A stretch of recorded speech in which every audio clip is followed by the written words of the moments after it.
Mga kapobre, magluluto pala tayo ng sinabang bangos. Yan yung ating panakot na may dahon ng robati. Ayan na po.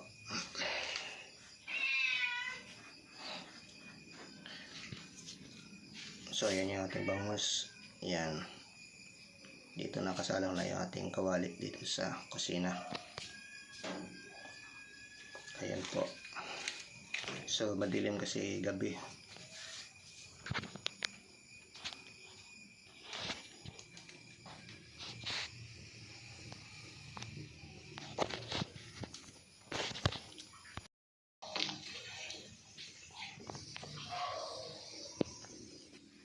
So madilim kasi gabi.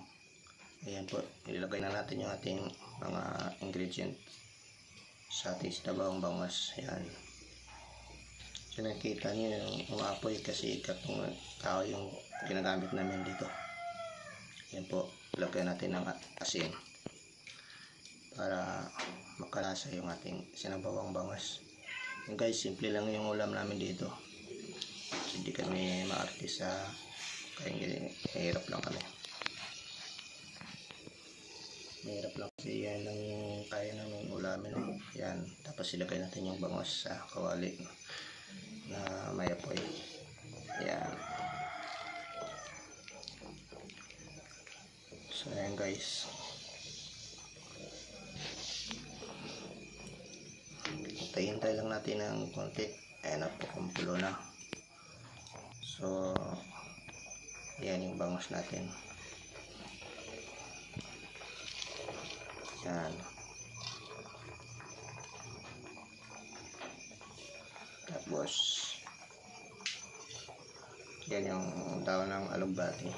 Lalagay din natin kasi gusto yung malambot na. Kulo na yan. Lagay lang natin. Yan. Sa pagkatapos yan mga kapobre, hintayin mo tayo. Haluin lang natin kasi para pantay yung pagkat lambot ng ating kulay na lagbati. Saka yung bangos. Yan lang yung ulam namin mga kapobre. Yan lang. Ganyan lang. So ayan.